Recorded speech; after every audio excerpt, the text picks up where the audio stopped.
Wyoming will be your new home. Life on the Red Horse Ranch.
It's evening at Red Horse Ranch, and all the boys are down in the corral. For the time being, they've forgotten about Steve Bradford and his attempt to buy the Red Horse Ranch from Sam Carter. Alabam has finally decided it's time to break Red, his beautiful roan horse. Let's join them and see if Alabam has any luck.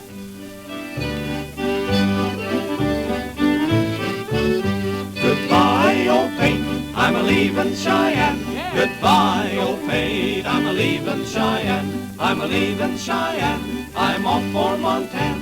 Goodbye, old paint, I'm a-leavin' Cheyenne. My feet are in stirrups, my bridle's in my hand. Goodbye, my little donny, my pony won't stand. Goodbye, old paint, I'm a-leavin' Cheyenne. Goodbye, old paint, I'm a-leavin' Cheyenne. I'm a-leavin' Cheyenne, I'm off for Montana. Goodbye, old paint, I'm a-leavin' Cheyenne. Old Paint's a good pony, he paces when he can. Goodbye, my little Annie, I'm off to Montana. Goodbye, old paint, I'm a-leavin' Cheyenne. Goodbye, old paint, I'm a-leavin' Cheyenne. I'm a-leavin' Cheyenne, I'm off for Montana.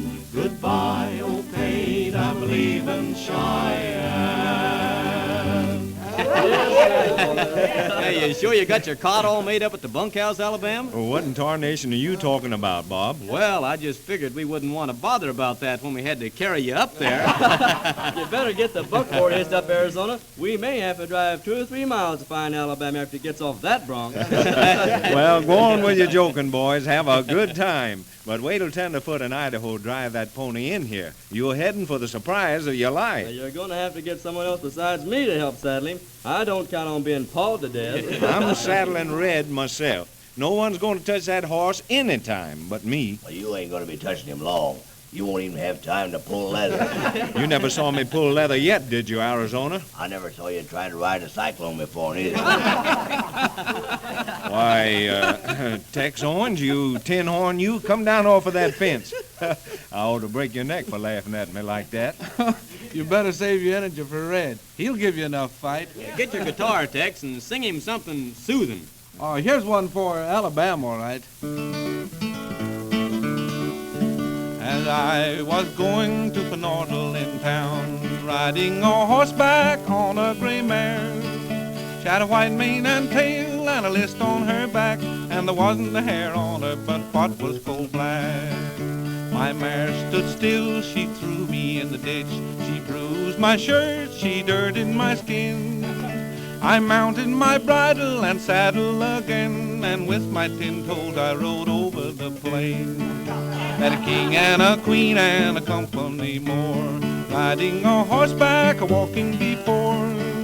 Musicians with fiddlers a beating the drum, with his heels in his pockets, oh how he did run.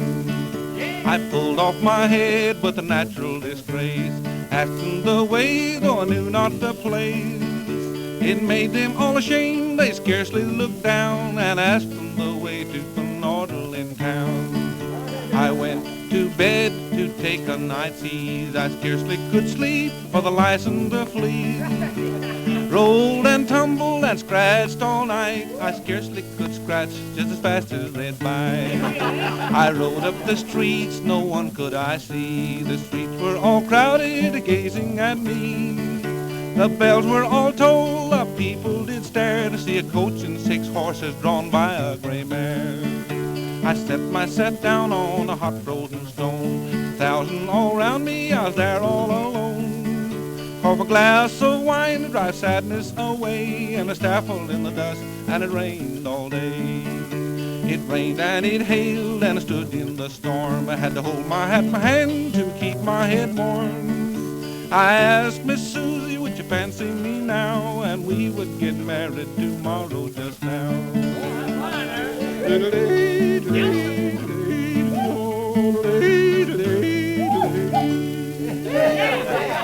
Well, that ain't in a gray mare I'm a-feeling, Tex. No, sir. He's young and he's red and he ain't a horse. He's a wildcat. Say, here come the boys now, and they're driving red in, sure enough. Yeah. Let me down off this fence. Hey, get away from the gate there. You'll get kicked in the middle next Friday. Close the gate there, one of you fellas, but stay on the outside. Why, Jack, that's the stubbornest cayuse I ever lined my sights on. Like to never got him in here. Well, he knows who's boss. Now keep down off of that fence. You make him nervous. Well, he makes me nervous, all right. Come on, Red. Nobody's gonna hurt you. It's just your old partner, Alabam. Better let us hear him down for you, Alabama. No one's touching Red but me. Keep away from his head, Alabam. He'll have you eared down. Easy there, Red. Stand still. Think you will? Here, how about a lump of sugar? There you are. Open your mouth. That's it. That bridle ain't going to hurt you. Got his bridle on, all right. Yeah, but wait till he tries to saddle that fire. Don't look too good to me. That bronc ain't so much as winked an eye. Just wait till he comes uncorked. He'll set up a whirlwind that'll tear things up from here to the Gulf. Well, we'll see plenty daylight under Alabama. Stand still now, Red. I'll just tighten up these cinches just a little. There you are. And now, boys, you'll see how a good cowboy rides. High, wide, and handsome. Now watch Alabama eat grass. Alabama, I'm warning you for the last time. That Red is the kind of horse that throws you over his ear or else rolls on you. He's too wild. Better mount him from the front, Alabam. I don't like them hind feet. Well, here I go. He's in the saddle. Ride him, Alabam. Easy, boy. The horse hasn't moved a muscle. Well, you could trade me for a prairie dog. That horse is as tame as an old tomcat. Nice. Now, come on, Red. Let's take a little turn around the pen. That's it. Now, a little faster. Easy now. Arizona, Yeah. open the gate. Sure, I'll open it. And now, let's show him a little speed, Red. And to think that I laid off half a day's work to see that. Well, we didn't get any excitement here. Come on, Arizona, get hold of that banjo. Yeah, come on. Maybe you can get it to kick a little, huh? Sure, hand me old Nellie. There it is. Whoa, get out.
Alabam's been doing for the last 3 months. You know, I never thought a horse could be trained without getting the tarnation beat out of him. Oh, Red. Yeah.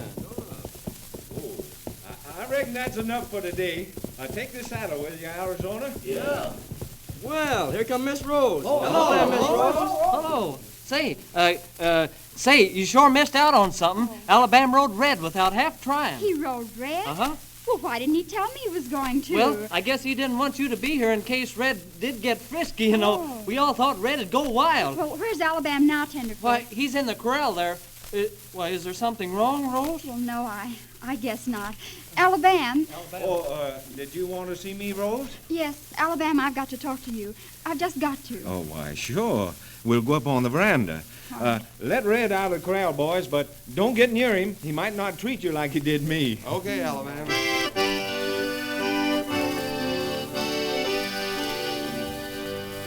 Look down that lonesome road. Hang down your head and sigh. The best of friends must part someday. And why not you? Now, what was it, Rose? You look worried about something. Oh, Alabam, why haven't I been told? Why, I don't know what you mean, Rose. But you must have known. Steve Bradford was just up at the house, and he told me everything about the drought and the cattle dying. Poor Dad doesn't even know how he's going to meet the loan on the place this spring. Oh, it is true, isn't it? Why, Rose, I don't know what to say. Anyhow, Steve Bradford had no business saying a word to you about it. Well, I think I should have known. And at least Steve Bradford's been kind enough to try to help us. He told me he'd made Dad an offer for the ranch. So that's what he told you, is it? And to think that I haven't known this all the time. And poor Dad's been worrying himself sick over it. Oh, Alabam, why didn't you tell me? Well, your dad asked me not to.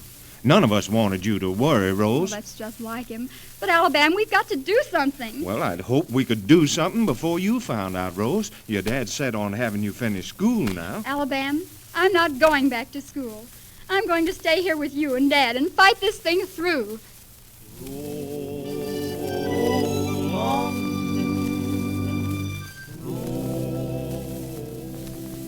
Good for you, Rose.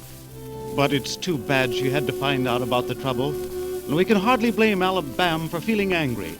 Why did Steve Bradford tell all this to Rose? Just what is Bradford's purpose? It's getting to be quite a mystery, isn't it?